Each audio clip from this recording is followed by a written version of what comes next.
আরাফার দিনের রোজা এর ফজিলত অপরিসীম।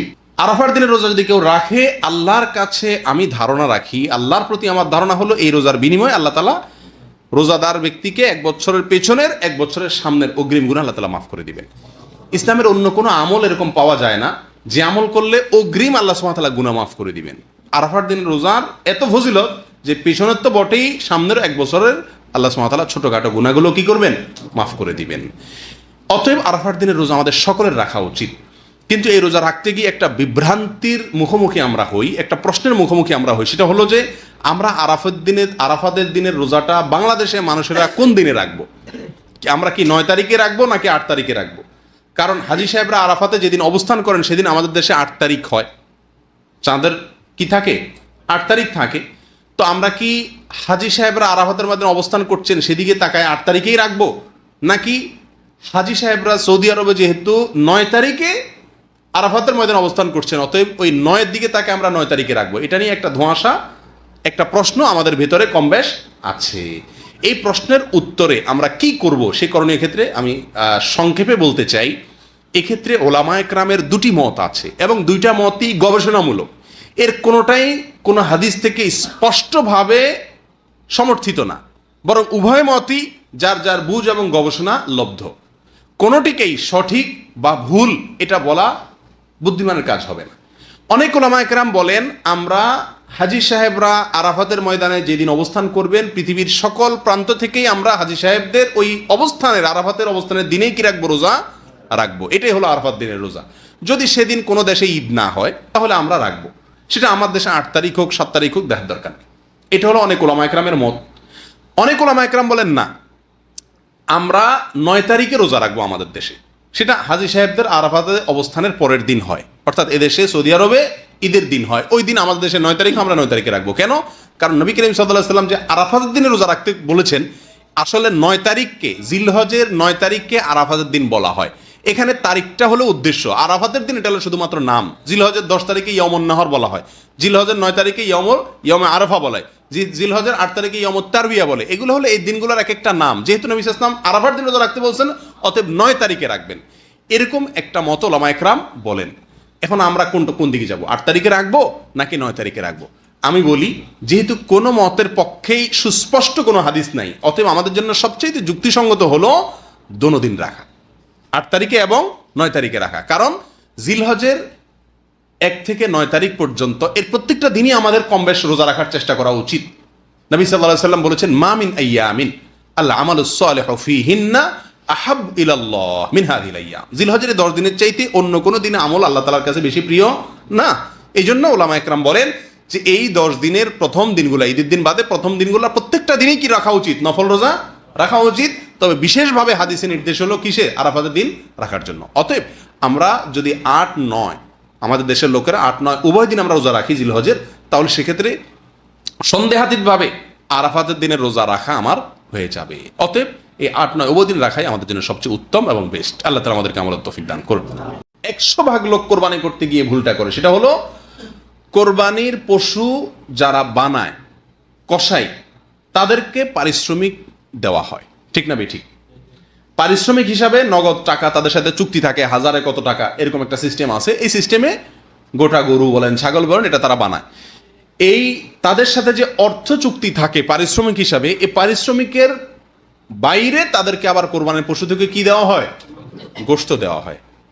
যদি তাদেরকে অন্য 10 জনের মতো দেওয়া হয় তাহলে তাতে কোনো আপত্তি নেই, কিন্তু তারা যেহেতু গরু বানাইছে সেই হিসাবে তাদেরকে অন্য 10 জনকে হয়তো আধা কেজি 1 পোয়া করে আপনি দিচ্ছেন, সাধারণ যাদেরকে দান করছেন, কিন্তু এদেরকে 2-4-5 কেজি দিচ্ছেন। কেন? তারা কষ্ট করছে, পরিশ্রম করছে তারা, এই জন্য তাদেরকে দিচ্ছেন। তাহলে পারিশ্রমিক হলো। পরিশ্রম করছে সেটাকে খেয়াল রেখে দিলেন, তাহলে এটা কি হলো? পারিশ্রমিক হলো। আর এই পারিশ্রমিক হিসাবে আপনার কোনো কসাইকে অতিরিক্ত গোশত বলেন বা পশুর অন্য কিছু বলেন, এটা দেওয়া শরীয়তে জায়েজ নাই। কসাইরাও খুব চালাক, তারাও আমাদের সঙ্গে এই কোরবানির পশু এটা বানানোর জন্য যখন চুক্তি করে তখন খুব বেশি দরাদরি করে না, কারণ তারাও জানে যে 2-4-5 কেজি গোশত তো আমি এমনিই পাবো, তো 4 কেজি গোশত পালে তো 2000 টাকা দাম এমনি এসে গেল, অতএব 1000 যদি চুক্তিতে কমও হয় লস নাই, ঠিক না বেঠিক? এটা ভুল। এ সম্পর্কে নবী করিম সাল্লাল্লাহু আলাইহি সাল্লামের একাধিক একেবারে স্পষ্ট নির্দেশনা পাওয়া যায়।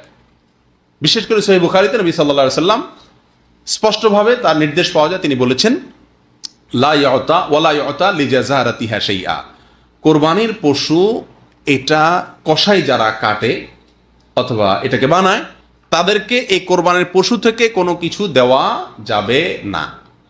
আলী রাদিয়াল্লাহু তাআলা আনহুকে নবী করিম সাল্লাল্লাহু আলাইহি সাল্লাম বিদায় হজের সময় তাকে কোরবানির পশুগুলা, তিনি নিজের হাতে অনেকগুলো কোরবানি করেছেন, বাকিগুলো তাকে করতে বলেছেন। এরপরে বলেছেন এই পশুর সব কিছু বন্টন করে দেওয়া মানুষদেরকে, হাজিদের মধ্যে তাদেরকে খাওয়াও, আর খবরদার কোনো কিছু তুমি ওই কসাইকে বা যারা বানাবে তাদেরকে দিবা না।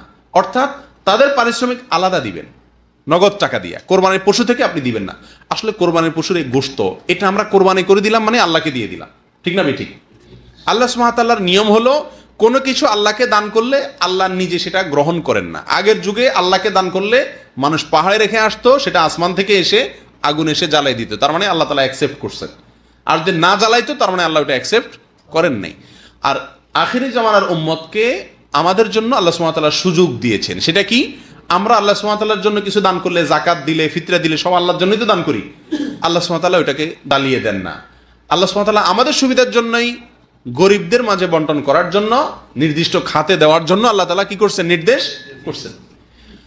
কোরবানির গোশতটা শুধু ব্যতিক্রম। এখানে আল্লাহ সুবহানাহু ওয়া তাআলা গোশতটা আমাদেরকে খাওয়ার সুযোগ রেখেছেন, যে তোমরা যারা কোরবানি করছো তোমরা নিজেরা কি করতে পারো? এটা খেতে পারো, দান করতে পারো, রাখতে পারো। তিনও সুযোগ আছে। সূরা তিরমিজিতে আসছে, নবী সাল্লাল্লাহু আলাইহি সাল্লাম বলেছেন, ফাকুলু মিনহা ওয়া আতইমু ওয়াদাখিরু, তোমরা নিজেরা সেখান থেকে খাও, মানুষকে দান করো, আবার রেখে দাও, সুযোগ আছে। এক সময় নবী সাল্লাল্লাহু আলাইহি সাল্লাম নিষেধ করছেন 3 দিনের বেশি রাখা যাবে না, কিন্তু এরপরে সেটা তিনি প্রত্যাহার করেছেন, রহিত করেছেন। এরপর বলেছেন তোমরা এখান থেকে যা খুশি করতে পারো। অর্থাৎ যা খুশি বলতে নিজে খাও, মানুষকে দান করো, জমা করো, কিন্তু বিক্রি করা যাবে? যাকে আপনি দান করছেন সে বিক্রি করতে পারে, কিন্তু আপনার কোরবানির গোশত আপনি বিক্রি করতে পারবেন? যেহেতু বিক্রি করা যায় না, অতএব পারিশ্রমিক হিসাবেও কাউকে দেওয়া যায় না। বিধায় আপনার যে কসাই এই পশুটা বানায় দিছে তাকে যদি আপনি টাকা দিলেন আর গোশত অতিরিক্ত দিলেন, এই জন্য এই খেয়াল থেকে যে সে কষ্ট করছে, পরিশ্রম করছে, তাহলে পরিশ্রমের বিনিময় দিলেন, সেই হিসাবে এটা কি হবে না? জায়েজ হবে না। সবচেয়ে বড় কথা হলো নবী করিম সাল্লাল্লাহু আলাইহি ওয়াসাল্লাম নিষেধ করছেন, ব্যাস। তাহলে আমাদের এই কাজটা করা উচিত কি উচিত না?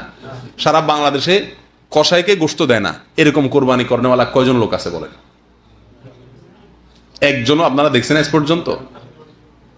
অথচ উচিত হলো কসাইকে আগে ভাগে বলে দেওয়া যে বাবা তুমি এই গরু বানাইতে কত টাকা নিবা বলো, আর মাথায় রেখো তোমাকে কিন্তু আমি কোনো গোশত দেবো না, যদি দেই তো অন্য 10 জনকে যেভাবে দেবো তোমাকেও সেই হারে দেবো, তুমি এটা বানাইছো সেই হিসাবে তোমাকে আমি এক্সট্রা কোনো গোশত দেবো না। এই কথা সাফ এবং পরিষ্কার তাকে আগে থেকে বলে দেওয়া উচিত, ঠিক না ঠিক? তো এই ভুলটা অহরহ হয়, এটা আমাদের খেয়াল রাখা উচিত। আল্লাহ তাআলা আমাদেরকে বুঝার তৌফিক দান করেন।